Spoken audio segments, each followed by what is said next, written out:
মা মিন মুসলিমিন ইয়ামুতু ইয়াউমাল জুমআতি আও লাইলাতাল জুমআতি ইল্লা ওয়াকাহুল্লাহু ফিতনাতাল কবর। আন আব্দুল্লাহ ইবনে ওমর রাদিয়াল্লাহু আনহু তো বর্ণিত, তিনি বলেন রাসূলুল্লাহ সাল্লাল্লাহু আলাইহি ওয়াসাল্লাম বলেছেন, যে ব্যক্তি জুমআর দিনে অর্থাৎ জুমআর রাতে মারা যাবে সে ফালা মুদিল্লা লাহু ওয়া মান ইউদ্লিলহু ফালা হাদিয়া লাহু ওয়া আশহাদু আল্লা ইলাহা ইল্লাল্লাহু ওয়াহদাহু লা শারীকা লাহু ওয়া আশহাদু আন্না মুহাম্মাদান আবদুহু ওয়া রাসূলুহু। يا أيها الناس اتقوا ربكم الذي خلقكم من نفس واحدة وخلق منها زوجها وبث منهما رجالا كثيرا ونساء واتقوا الله الذي تساءلون به والأرحام إن الله كان عليكم رقيبا يا أيها الذين آمنوا اتقوا الله حق تقاته ولا تموتن إلا وأنتم مسلمون يا أيها الذين آمنوا اتقوا الله وقولوا قولا سديدا يصلح لكم أعمالكم ويغفر لكم ذنوبكم ومن يطع الله ورسوله فقد فاز فوزا عظيما. أعوذ بالله من الشيطان الرجيم. بسم الله الرحمن الرحيم. قاف والقرآن المجيد بل عجبوا أن جاءهم منذر منهم فقال الكافرون هذا شيء عجيب أإذا متنا وكنا ترابا ذلك رجع بعيد قد علمنا ما تنقص الأرض منهم وعندنا كتاب حفيظ بل كذبوا بالحق لما جاءهم فهم في أمر مريج أفلم ينظروا إلى السماء فوقهم كيف بنيناها وزيناها وما لها من فروج والأرض مددناها وألقينا فيها رواسي وأنبتنا فيها من كل زوج بحيث تبصرة وذكرى لكل عبد منيب ونزلنا من السماء ماء مباركا فأنبتنا به جنات وحب الحصيد والنخل باسقات لها طلع نزيد رزقا للعباد وأحيينا به بلدة ميتا كذلك الخلود كذبت قبلهم قوم نوح وأصحاب الرس وثمود وعاد وفرعون وإخوان لوط وأصحاب الأيكة وقوم تبع كل كذب الرسل فحق وعيد أفعينا بالخلق الأول بل هم في لبس من خلق جديد. بارك الله.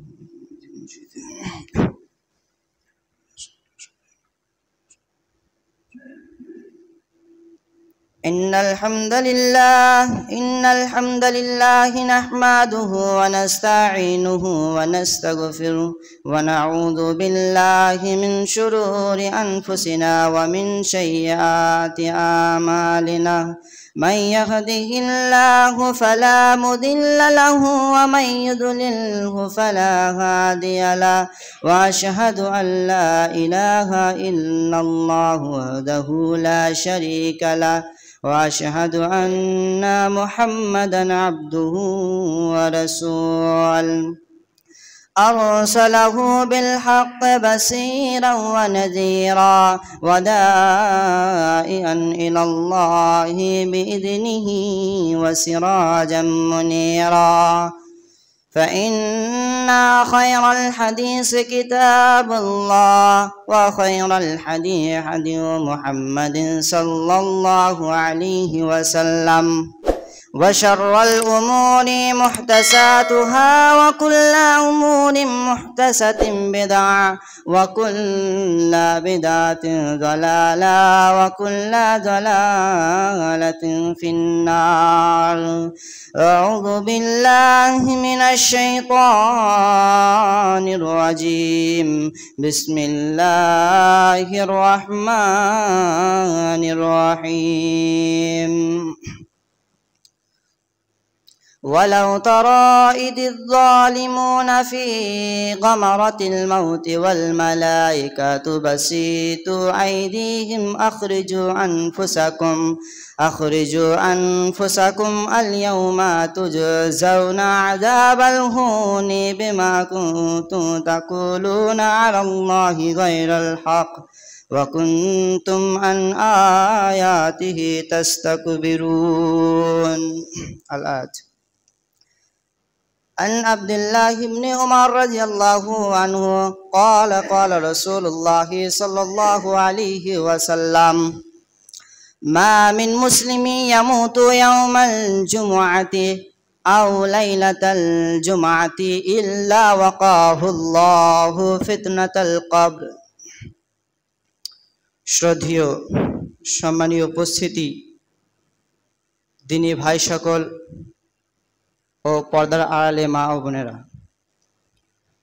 প্রশংসা মাত্র সেই মহান আল্লাহ রব্বুল আলামিনের, যে মহান আল্লাহ রব্বুল আলামিন আজ একটি পবিত্র দিনে, আজ একটি ভালো দিনে আমাদেরকে একত্রিতভাবে একনিষ্ঠভাবে মসজিদে আসার এবং কিছু কোরআনের গুরুত্বপূর্ণ আলোচনা শোনার এবং আমাকে পরিবেশন করার তৌফিক ইনায়েত করেছেন। সে আল্লাহ রব্বুল আলামিনের শুকরিয়া আদায় করব। আমরা সকলে মিলে অন্তরস্থল থেকে বলি আলহামদুলিল্লাহ। তারপরে পরে মা আমিনাল্লাল মরুদ্দুলাল আহমদ মুস্তফা জনাবে মোহাম্মদ রাসূলুল্লাহ সাল্লাল্লাহু আলাইহি ওয়াসাল্লামের উপর হাজার হাজার কোটি কোটি দরুদ ও সালাম বর্ষিত হোক। আমরা সকলে মিলে বলি আল্লাহুম্মা সাল্লি আলাই, আল্লাহুম্মা বারিক আলাই, আল্লাহুম্মা আমিন। সম্মানিত উপস্থিতি, আমি আপনাদের সামনে একটি আয়াত এবং একটি আয়াত তেলাওয়াত করেছি এবং একটি হাদিস পাঠ করেছি। এই আয়াত এবং এই হাদিসকে সামনে রেখে আমার গুরুত্বপূর্ণ আলোচনার দিকে এগিয়ে যাব। ওমা তৌফিক ইল্লা বিল্লাহ। আজ আমার বিষয় হচ্ছে কবরের শাস্তি। কবরটা কি? কবরে আমাদের সকলকে যেতে হবে। মানুষকে আল্লাহ রাব্বুল আলামিন দুনিয়ার বুকে সৃষ্টি করেছে, তার মানে মৃত্যু আছে। কুল্লু নাফসিন যায়িকাতুল মাউত, প্রতিটা নাফস, প্রতিটা জিনকে মৃত্যুর স্বাদ গ্রহণ করতে হবে, মনের স্বাদ গ্রহণ করতে হবে। তাহলে আল্লাহ রাব্বুল আলামিন আমাদেরকে দুনিয়ার বুকে পাঠালেন, আমাদেরকে দুনিয়া ছেড়ে একদিন চলে যেতে হবে এবং এই দুনিয়া ছেড়ে আমরা যে যাব, আমাদের চিরস্থায়ী জায়গা, আমাদের যেটা আসল ঘর, সেটা হচ্ছে জান্নাত। এবার এই দুনিয়াতে কিছু শ্রেণী মানুষ যাবে জান্নাতে এবং কিছু শ্রেণী মানুষ যাবে জাহান্নামে। যে ব্যক্তি দুনিয়ার বুকে আল্লাহ রাব্বুল আলামিনকে ভয় করেছে, আল্লাহর উপর তাওয়াক্কুল করেছে, নবীকে মেনেছে, ইসলামের পথে থেকেছে, সেই ব্যক্তি যাবে জান্নাতে। এবং যে ব্যক্তি দুনিয়ার বুকে কাফের, মুনাফিক, মুশরিক অবস্থায় জীবনটাকে অতিবাহিত করেছে, সেই ব্যক্তি যাবে জাহান্নামে। সম্মানিত উপস্থিতি, তাহলে আমাদের দুনিয়ার বুকে জীবনযাপনের পর, মৃত্যুবরণের পর আমরা যে কেউ যাব জাহান্নামে এবং কেউ যাব জান্নাতে। এই জাহান্নামে এবং এই জান্নাতে যেতে গেলে আমাদেরকে পরীক্ষা লাগবে তিনটি। আমাদের তিনটি স্থান আছে, তিনটি ধাপ আছে। এই তিনটি ধাপ, এই তিনটি স্থানকে যদি আমরা সঠিকভাবে অতিক্রম করে যেতে পারি তবে আমরা জান্নাতে যেতে পারবো, আর যদি ব্যাঠিকভাবে অতিক্রম করে যেতে পারি তবে আমরা জাহান্নামে যাব। এই তিনটি স্থানের মধ্যে প্রথম স্থান কি? প্রথম হচ্ছে কবর, এবং দ্বিতীয় হচ্ছে হাসর, হাসরের ময়দান অর্থাৎ, এবং তৃতীয় হচ্ছে জান্নাত এবং জাহান্নাম। এই যে প্রথম কবর, এই কবরে আমরা সবাই যাব, কবর থেকে কেউ রক্ষা পাবো না। কবর হচ্ছে একটি কঠিন ভয়াবহ জায়গা, কঠিন জটিল ভয়াবহ জায়গা। কবরে আমরা সকলেই যাব। যেমন একটা মানুষ যদি কবরের বুকে চলে যায়, সে আর কবর থেকে ফিরে আসতে পারে না। একটা উদাহরণ দিলে বুঝতে পারবেন। যেমন নদীর স্রোত একবার যদি চলে যায়, নদীর স্রোত একবার যদি অতিক্রম হয়ে যায়, তাকে ফিরিয়ে আনা যতটা অসম্ভব হয়ে পড়ে। একটা মানুষ যদি পরকালের জন্য ভ্রমণ করে, একটা মানুষের যদি শ্বাস বন্ধ হয়ে যায়, একটা মানুষ যদি মৃত্যুবরণ করে, একটা মানুষ যদি চিরস্থায়ী ভ্রমণে যায়, তাহলে তাকে ফিরে আনা ওই নদীর স্রোতের মতোই অসম্ভব। এই কবরের শাস্তি প্রসঙ্গে আল্লাহ রাব্বুল আলামিন সূরা আনআমের 93 নম্বর আয়াতের মধ্যে বলেন, বিসমিল্লাহির রহমানির রহিম, ওয়ালাউ তারা ইযিদ যালিমুনা ফি গামারাতিল মাউতি ওয়াল মালাইকাতু বাসিতু আইদিহিম আখরিজু আনফুসাকুম আল ইয়াউমা তুজজাউনা আযাবাল হুনি বিমা কুনতুম তাকুলুনা আলাল্লাহি গায়রুল হক ওয়া কুনতুম আন আয়াতিহি তাস্তাকবিরুন। হে নবী, আপনি যদি অত্যাচারীদের দেখতেন যখন তারা মৃত্যুর কষ্টে পতিত হয়, ফেরেশতাগণ তখন তাদের নিকট এসে বলে, তোমরা তোমাদের রূহ, তোমরা তোমাদের আত্মাটাকে বের করে দাও। ফেরেশতাগণ আরো বলে, আজ থেকে তোমাদেরকে প্রতিফল স্বরূপ অপমানজনক শাস্তি দেওয়া হবে। আজ থেকে তোমাদেরকে প্রতিফল স্বরূপ অপমানজনক শাস্তি দেওয়া হবে। তোমাদেরকে প্রতিফল স্বরূপ অপমানজনক শাস্তি কেন দেওয়া হবে? কেননা তোমরা দুনিয়ার বুকে আল্লাহর প্রতি অসত্য আরোপ করতে এবং আল্লাহর আয়াতসমূহকে এড়িয়ে চলতে, আল্লাহর আয়াতসমূহকে অহংকার করিয়ে এড়িয়ে চলতে। তাহলে এই আয়াত থেকে আমরা কি বুঝতে পারলাম? যে আল্লাহর প্রতি আসক্ত আরোপ করলে হবে না এবং আল্লাহর আয়াতসমূহকে অহংকার করিয়ে এড়িয়ে চললে হবে না। এই যে অহংকার হচ্ছে জঘন্যতম একটা কাজ, জঘন্যতম একটা অপরাধ। অহংকারীকে আল্লাহ রাব্বুল আলামিন পছন্দ করেন না। আল্লাহ রাব্বুল আলামিন এটাও বলেছেন, যে ব্যক্তি অহংকার করলো সে আমার গায়ের চাদর নিয়ে টানাটানি করলো। আর যে আল্লাহর গায়ের চাদর নিয়ে টানাটানি করবে, আল্লাহ তার উপর কতটা অসন্তুষ্ট হবে, কতটা রাগান্বিত হবে। আল্লাহ রাব্বুল আলামিন বলেন, ওয়ালা তামসি ফিল আরদি মারাহান ইন্নাকা লান তাখলিকাল আরদা ওয়া লান তাবলুগাল জিবালা তুলা। হে মানুষ, তুমি দুনিয়ার বুকে অহংকার করে চলো না। তুমি দুনিয়ার বুকে অহংকার করে জমিনকে ধ্বংস করতে পারবে না, তুমি পাহাড়ের উচ্চতায় পৌঁছতে পারবে না। তাহলে আমরা দুনিয়ার বুকে অহংকার করে জমিনকে ধ্বংস করতে পারবো না, পাহাড়ের উচ্চতায় পৌঁছতে পারবো না, তাহলে আমাদের অহংকার কিসের? কিসের অহংকার? এই ক্ষণস্থায়ী দুনিয়াতে আমাদের কিসের অহংকার? এই 2 দিনের জন্য আমরা দুনিয়াতে আছি, যেটা চিরস্থায়ী, যেটা সারা জীবনের জন্য আমাদেরকে চলে যেতে হবে। ওই জায়গাটিকে আমরা একটু শান্তি, একটু সুখময় চাই না? একটু শান্তিতে ওই জায়গাটা আমরা থাকতে চাই না? এই দুনিয়াতে আমাদের মালের সম্পদ, এই দুনিয়াতে আমাদের মালের অহংকার, এই মাল একদিন আল্লাহ রাব্বুল আলামিন ধূলিসাৎ করে দেবেন। গায়ের পাওয়ার, বলের অহংকার, এই পাওয়ার, এই বল আল্লাহ রাব্বুল আলামিন একদিন ধূলিসাৎ করে দেবেন, একদিন সব শেষ করে দেবেন। কবরের বুকে আমাদের সাথে 3টি জিনিস যাবে। কয়টি? 3টি জিনিস যাবে।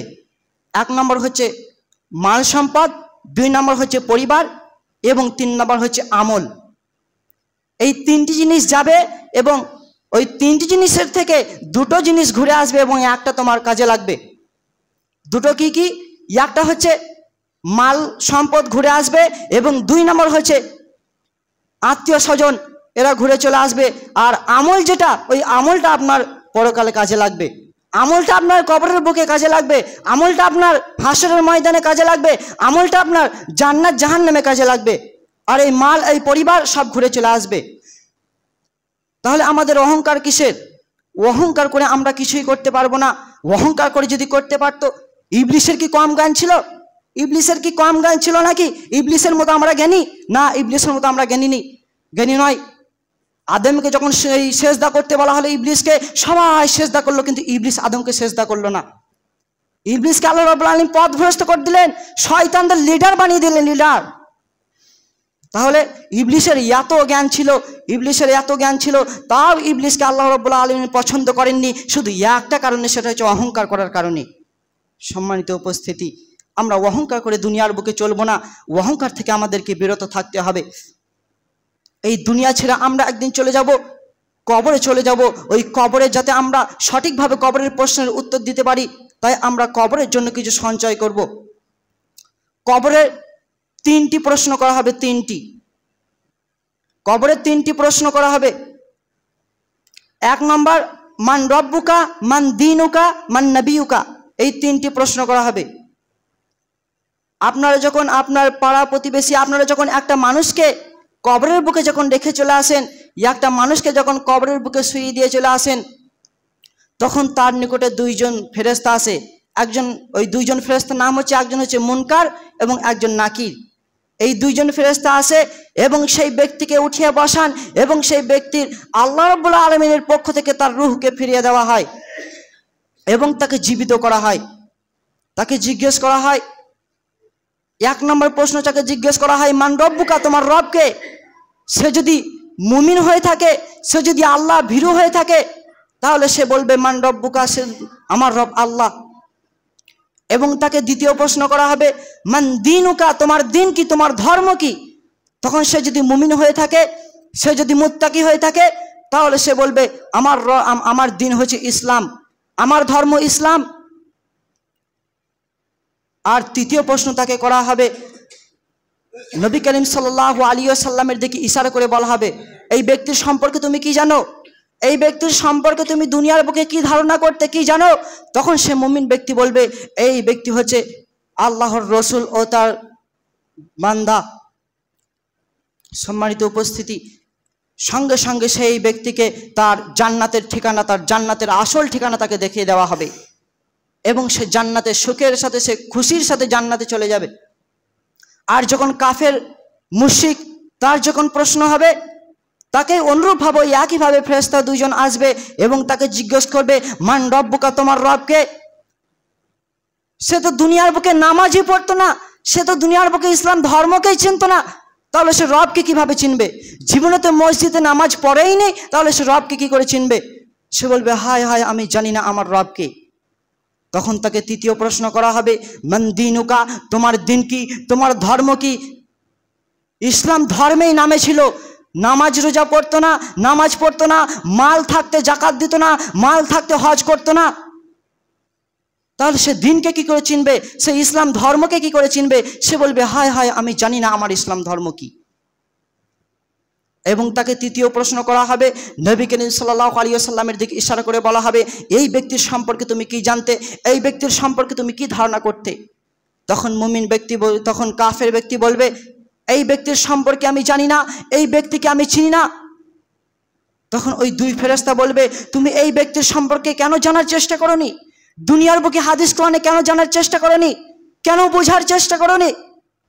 তখন তাকে হাতুড়ি দ্বারা জোরে আঘাত করা হবে, একটা হাতুড়ি দ্বারা এত জোরে আঘাত করা হবে, সে মাটির ভেতরে ঢুকে যাবে এবং তার কবরকে কাছে নিয়ে আসা হবে এবং তার হাড় সব ভেঙে যাবে। সম্মানিত উপস্থিতি, এটা হলো মুমিনের এবং কাফেরের কবরের প্রশ্নের উত্তর। মুমিন হলে কতটা সহজ হয় কবরের প্রশ্নের উত্তর, এবং কাফের হলে কতটা কঠিন হয়। সম্মানিত উপস্থিতি, কবরে যখন একজন কাফেরকে যখন শাস্তি দেওয়া হয়, কবরে যখন একজন কাফেরকে যখন ভয়াবহ শাস্তি দেওয়া হয়, দুনিয়ার সব কিছু তার শাস্তি শুনতে পায়, দুনিয়ার সব কিছু তার শাস্তি শ্রবণ করে, শুধু একমাত্র জিন আর মানুষ ব্যতীত। এই যে লাঠিরা দেখছেন, এই লাঠিরা কবরের আযাব শুনতে পায়, এই মাইক্রোটা কবরের আযাব শুনতে পায়, এই মোবাইলটা কবরের আযাব শুনতে পায়, এই মেম্বারটা কবরের আযাব শুনতে পায়, এই ঘড়িটা কবরের আযাব শুনতে পায়, কিন্তু একমাত্র মানুষ আর জিন ব্যতীত সবাই কবরের আযাব শুনতে পায়। সম্মানিত উপস্থিতি, কবর হচ্ছে কঠিন ভয়াবহ জায়গা, কবর হচ্ছে কঠিন ভয়াবহ জায়গা। কবর থেকে আমাদেরকে পরিত্রাণ পেতে গেলে, কবর থেকে আমাদেরকে বাঁচতে, কবরের আযাব থেকে আমাদেরকে বাঁচতে গেলে আমাদেরকে দুনিয়ার বুকে আল্লাহর পথে থাকতে হবে, ইসলামের পথে থাকতে হবে, 5 ওয়াক্ত সালাত আদায় করতে হবে। সম্মানিত উপস্থিতি, কবর হচ্ছে কঠিন ভয়াবহ জায়গা, কবর এতটাই কঠিন ভয়াবহ জায়গা। ওসমান রাদিয়াল্লাহু আনহুর একটা ঘটনা নাই, একটা হাদিসের তর্জমা আপনাদের কাছে শোনাই, তাহলে বুঝতে পারবেন। ওসমান রাদিয়াল্লাহু তাআলা আনহু যখন কবরের পাশে দাঁড়াতেন, তিনি তখন অঝর নয়নে কান্না করতেন। অঝর নয়নে কান্না করতে করতে করতে করতে তিনি এত বেশি কান্না করতেন যে তিনার দাড়ি ভিজে যেত, এত বেশি কান্না করতেন যে তিনার দাড়ি ভিজে যেত। ওসমান রাদিয়াল্লাহু আনহুকে জিজ্ঞেস করা হলো, হোয়াট ইজ দ্য ম্যাটার, কি ব্যাপার, তোমার কি হয়েছে, তুমি কবরের বুকে দাঁড়াইলে এত কান্না করো কেন? তুমি তো জান্নাত জাহান্নামের ব্যাপারে এত কান্না করো না, তুমি তো জান্নাত জাহান্নামের ব্যাপারে যখন আলোচনা করো এত কান্না করো না, তুমি যখন জান্নাত জাহান্নামের ব্যাপারে স্মরণ করো তখন এত কান্না করো না, তাহলে কবরের বুকে যখন কবরের পাশে তুমি দাঁড়াও তখন কেন এত কান্না করো? যখন তুমি কবরের ব্যাপারে আলোচনা করো তখন এত কান্না কেন করো? তখন কেন এত কান্না করো? ওসমান রাদিয়াল্লাহু আনহু বললেন, আমি রাসূলুল্লাহ সাল্লাল্লাহু আলাইহি ওয়াসাল্লামের কাছে শুনেছি যে মানুষের মনের পর 3টি স্থান রয়েছে। 1 নম্বর হচ্ছে কবর, 2 নম্বর হচ্ছে হাসরের ময়দান এবং 3 নম্বর হচ্ছে জান্নাত জাহান্নাম। নবী করিম সাল্লাল্লাহু আলাইহি ওয়াসাল্লাম বলেছেন, যে ব্যক্তি এই কবর থেকে পরিত্রাণ পেয়ে যাবে, যে ব্যক্তি এই কবরের শাস্তি থেকে পরিত্রাণ পেয়ে যাবে, সেই ব্যক্তির জন্য পরবর্তী স্থানগুলো, পরবর্তী ধাপগুলো সহজ হয়ে যাবে। আর যে ব্যক্তি কবরের আযাব থেকে পরিত্রাণ পাবে না, যে ব্যক্তি কবরের আযাবকে পার করে যেতে পারবে না, সেই ব্যক্তির জন্য পরবর্তী স্থানগুলো, পরবর্তী ধাপগুলো কঠিন হয়ে যাবে। সেই ব্যক্তির জন্য পরবর্তী স্থানগুলো, পরবর্তী ধাপগুলো কঠিন হয়ে যাবে। ওসমান রাদিয়াল্লাহু আনহু বললেন, আমি রাসূলুল্লাহ সাল্লাল্লাহু আলাইহি ওয়াসাল্লামকে এটাও বলতে শুনেছি যে মানুষের মনের পর যে কবর স্থান, প্রথমত স্থান, ওই কবর এতটা কঠিন, এতটা ভয়াবহ, এতটা জটিল যে কবরের মতো কঠিন জায়গা আমার আর জানা নেই। কবরের মতো কঠিন জায়গা আমার আর জানা নেই। সম্মানিত উপস্থিতি, ওসমান রাদিয়াল্লাহু আনহু তিনি কবরের পাশে দাঁড়াইলে কান্না করতেন। আর আমরা কবরকে কতটুকু স্মরণ করি, আমরা মরণকে কতটুকু স্মরণ করি? কবরকে আমরা ভুলে গেছি, আখিরাতকে আমরা ভুলে গেছি, হাসরের ময়দানকে আমরা ভুলে গেছি, জান্নাত জাহান্নামকে আমরা ভুলে গেছি। আর শুধু দুনিয়া দুনিয়া দুনিয়া করে আমরা ঘুরে বেড়াই। এই দুনিয়া কতদিনের? এই দুনিয়া কারো 60 বছরের, কারো 70 বছরের, কারো 1 সেকেন্ডের, আবার কারো 1 ঘন্টার, কারো 1 মিনিটের, কারো 10 মিনিটের। এই ক্ষণস্থায়ী দুনিয়াতে আমরা কি করব বেঁচে থেকে? এই ক্ষণস্থায়ী দুনিয়াতে আমরা কি করব বেঁচে থেকে? যেটা চিরস্থায়ী দুনিয়া, যেখানে আমাদেরকে সারা জীবন কাটাতে হবে, যেখানে আমাদেরকে সারা জীবন থাকতে হবে, সেখানের জন্য আমরা একটু সঞ্চয় করি না? সেই কবরের জন্য আমরা একটু ভাবি না? সম্মানিত উপস্থিতি, কবর থেকে কেউ পরিত্রাণ পাবে না। যদি এই দুনিয়ার বুকে যদি আপনি যদি সঠিকভাবে আমল না করেন, কবরের বুকে আপনাকে কঠিন শাস্তি দেওয়া হবে, কঠিন শাস্তি দেওয়া হবে। আর যদি আমল করেন তাহলে কবরের প্রশ্ন আপনার জন্য সহজ হয়ে যাবে। সম্মানিত উপস্থিতি, আমরা ছোট ছোট ভুলের জন্য, ছোট ছোট গুনার জন্য আমরা কবরের শাস্তি ভোগ করি। ইবনে আব্বাস রাদিয়াল্লাহু আনহু তো বর্ণিত, তিনি বলেন রাসূলুল্লাহ সাল্লাল্লাহু আলাইহি ওয়াসাল্লাম, ইবনে আব্বাস রাদিয়াল্লাহু আনহু বর্ণিত, তিনি বলেন রাসূলুল্লাহ সাল্লাল্লাহু আলাইহি ওয়াসাল্লাম সাহাবীদের ঘর নিয়ে রাস্তার দুটি কবরের পাশ দিয়ে পার হচ্ছিলেন। সাহাবীদের ঘর নিয়ে 2টি কবরের পাশ দিয়ে পার হচ্ছিলেন এবং নবী করিম সাল্লাল্লাহু আলাইহি ওয়াসাল্লাম বললেন, আমার সাহাবীরা, তোমরা যেই কবর দুটো দেখতে পাচ্ছ, এই কবর দুটোর ভেতরে শাস্তি হচ্ছে। তোমরা যেই কবর দুটো দেখতে পাচ্ছ, এই কবর দুটোর ভেতরে কঠিন শাস্তি হচ্ছে। এই কবর দুটোর ভেতরে কঠিন শাস্তি হচ্ছে। এই কবর দুটোর ভেতরে যে কঠিন শাস্তি হচ্ছে, এই কবর দুটোর ভেতরে যে ভয়ানক শাস্তি হচ্ছে, এদের ঘর কোনো বড় পাপের কারণে শাস্তি দেওয়া হয়নি, এদের ঘর কোনো বড় গুনার কারণে শাস্তি দেওয়া হয়নি, এদের ঘর কাবিরা গুনার কারণে শাস্তি দেওয়া হয়নি, এদের ঘর কাবিরা গুনার কারণে শাস্তি দেওয়া হয়নি, এদের ঘর শিরকিয়া গুনার কারণে শাস্তি দেওয়া হয়নি। তাহলে কিসের জন্য শাস্তি দেওয়া হচ্ছে? এদের 2 জনের মধ্যে একজন পেশাব থেকে সতর্কতা অবলম্বন করত, পেশাব থেকে বেঁচে থাকতো না, ঠিকমতো পানি খরচ করতো না, তাই জন্য ওই ব্যক্তিকে কঠিন কঠিন শাস্তি দেওয়া হয়েছে কবরে। এবং দ্বিতীয় যে ব্যক্তি, সে চগলখড়ি, সে চুগলামি করে বেড়াতো, তাই জন্য তাকে কবরের বুকে কঠিন শাস্তি দেওয়া হচ্ছে। সম্মানিত উপস্থিতি, এই ছোট ছোট পাপগুলোর জন্য আমরা কবরে শাস্তি পাবো। এই ছোট ছোট পাপগুলো থেকে আমাদেরকে দূরে থাকতে হবে, এই সাগিরা পাপগুলো থেকে আমাদেরকে দূরে থাকতে হবে। সম্মানিত উপস্থিতি, কবর হচ্ছে কঠিন ভয়াবহ জায়গা। এই কবর থেকে যদি আমরা বাঁচতে চাই তাহলে দুনিয়ার বুকে সঠিকভাবে আমল করতে হবে। এবার আমি আসি, কবরের বুকে কয় শ্রেণী মানুষের শাস্তি হবে না। কবরের বুকে কয় শ্রেণী মানুষের শাস্তি হবে না? 4 শ্রেণী মানুষের কবরের বুকে শাস্তি হবে না। 1 নম্বর হচ্ছে পেটের ব্যথায়, অর্থাৎ পেটের পীড়ায় মারা গেলে। 2 নম্বর হচ্ছে জুমার দিনে, অর্থাৎ জুমার দিনে বা জুমার রাতে মারা গেলে। আর 3 নম্বর হচ্ছে শহীদ হয়ে, অর্থাৎ যুদ্ধে শহীদ হয়ে মারা গেলে। এবং 4 নম্বর হচ্ছে প্রতি রাত্রিতে সূরা মুল্ক তেলাওয়াত করলে। সূরা মুল্কটা আমরা সকলেই জানি, বেশিরভাগই জানি। সূরা মুল্ক তেলাওয়াত করলে কবরের শাস্তি হয় না। সূরা মুল্ক তেলাওয়াত করলে হাসরের ময়দানে, জান্নাত জাহান্নামে, কবরে সূরা মুল্ক আল্লাহর সাথে ঝগড়া করবে যে আমার বান্দাকে কবরে শাস্তি দেওয়া হবে না। তাহলে 1 নম্বর হচ্ছে পেটের ব্যথায়, অর্থাৎ পেটের পীড়ায় মারা গেলে। ক্বালা রাসূলুল্লাহ সাল্লাল্লাহু আলাইহি ওয়াসাল্লাম মান ইয়াকতুলুহু বাতনুহু ফালা ইউআযাবা ফি কবরিহি। রাসূলুল্লাহ সাল্লাল্লাহু আলাইহি ওয়াসাল্লাম বললেন, যে ব্যক্তি পেটের ব্যথায় মারা যাবে, পেটের পীড়ায় মারা যাবে, সেই ব্যক্তিকে কবরের আযাব থেকে রক্ষা করা হবে। সেই ব্যক্তি কবরের আযাব থেকে রক্ষা করা হবে। তবে সেই ব্যক্তি মুনাফিক হলে হবে না, সেই ব্যক্তি কাফের হলে হবে না, সেই ব্যক্তি মুসলমান হতে হবে, মুত্তাকি হতে হবে। এবং নাম্বার 2, জুমার দিনে অর্থাৎ জুমার রাতে মারা গেলে। আন আব্দুল্লাহ ইবনে ওমর রাদিয়াল্লাহু আনহু ক্বালা ক্বালা রাসূলুল্লাহ সাল্লাল্লাহু আলাইহি ওয়াসাল্লাম, এই ব্যক্তিকে কবরের আযাব থেকে রক্ষা করা হবে। কবরের আযাব সত্য, কবরের আযাব হবে, এটা চূড়ান্ত। কিন্তু ওয়াতর হাদিস দ্বারা প্রমাণিত হয়েছে যে কোনো মুসলমান ব্যক্তি যদি জুমার দিনে বা জুমার রাতে যদি মারা যায় তাহলে তাকে কবরের আযাব থেকে রক্ষা করা হবে, কবরের কঠিনতম ভয়াবহ আযাব থেকে তাকে রক্ষা করা হবে। এবং নাম্বার 3, শহীদ হয়ে মারা গেলে। শহীদ হয়ে গেলে শহীদের জন্য আবার 6টি পুরস্কার আছে, শহীদের জন্য 6টি সুখবর আছে। সেই 6টি সুখবর কি? 1 নম্বর হচ্ছে শহীদ ব্যক্তি তার রক্তের প্রথম ফোঁটা জমিনে পড়ার আগে তাকে তার সমস্ত গুনাহ মাফ করে দেওয়া হয়। তার রক্তের প্রথম ফোঁটা জমিনে পড়ার আগে তাকে সমস্ত গুনাহ মাফ করে দেওয়া হয়। এবং তাকে তার জান্নাতের বাসস্থান, তাকে তার আসল ঘর, তাকে তার ঠিকানা, জান্নাতের ঠিকানা দেখিয়ে দেওয়া হয়। এবং নাম্বার 2, কবরের আযাব থেকে তাকে রক্ষা করা হয়। কবরের আযাব তার হয় না, কবরের আযাব থেকে তাকে রক্ষা করা হয়। এবং নাম্বার 3, কিয়ামতের ভয়াবহতা থেকে, কিয়ামতের কঠিন ভয়াবহতা থেকে তাকে রক্ষা করা হয়। কিয়ামতের কঠিন ভয়াবহতা, কিয়ামত হচ্ছে কবর থেকে আরো বেশি কঠিন। কিয়ামত হচ্ছে কবর থেকে আরো বেশি কঠিন।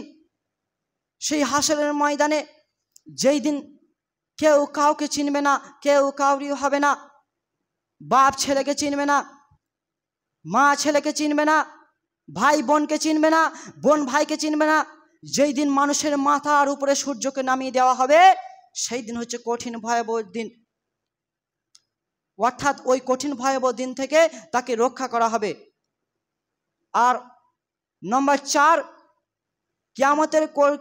কিয়ামতের ময়দানে, হাসরের ময়দানে তাকে একটি মুকুট দেওয়া হবে, একটি মুকুট।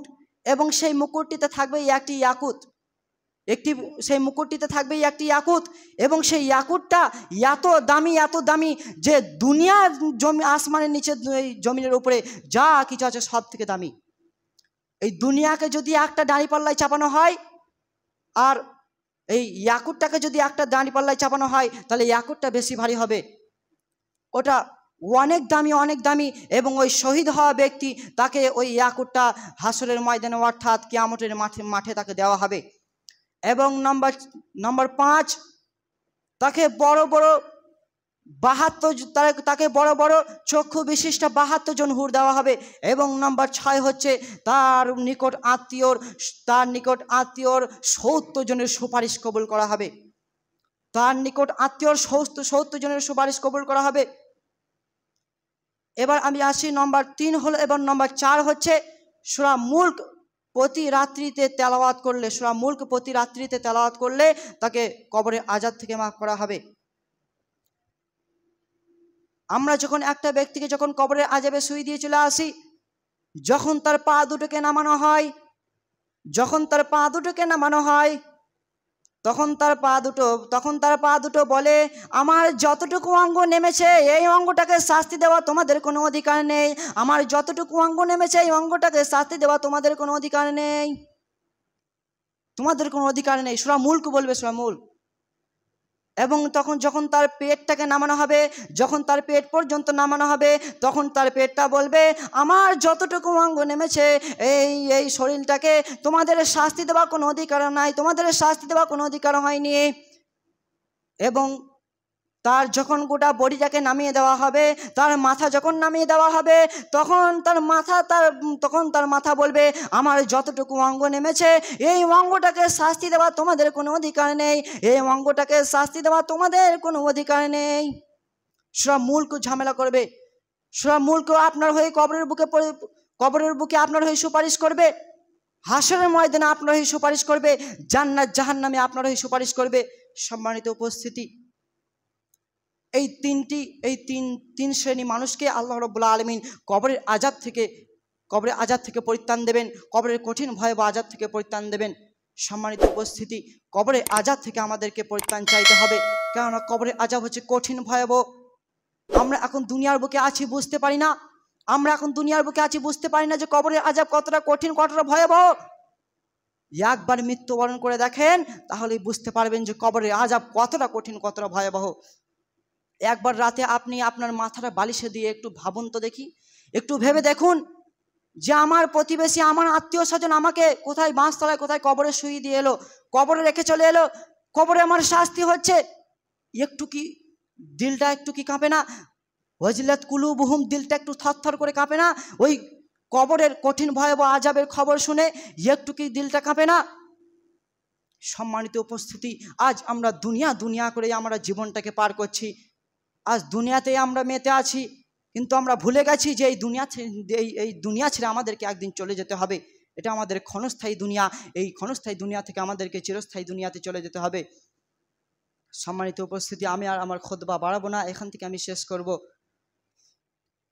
পরিশেষে আল্লাহ রাব্বুল আলামিনের কাছে দোয়া করি, হে আল্লাহ, তুমি আমাদের সকলকে কবরের কঠিন ভয়াবহ আযাব থেকে রক্ষা করো। হে আল্লাহ, তুমি আমাদের কবরের কঠিন ভয়াবহ আযাব থেকে রক্ষা করো। হে আল্লাহ, এই দুনিয়ার বুকে কারো মা, কারো বাপ, কারো ভাই, কারো বোন, কারো নানা, কারো নানি, কারো দাদি, কারো দাদু এই দুনিয়া ছেড়ে চলে গেছে। আল্লাহ, আজ তারা কবরের বুকে আছে। আল্লাহ আজ তারা কি হালাতে আছে, কি পরিস্থিতিতে আছে আমরা জানি না। আল্লাহ তুমি তাদেরকে কবরের প্রশ্নের উত্তর সহজ করে দিয়ে তাদেরকে তুমি জান্নাতে যাওয়ার তৌফিক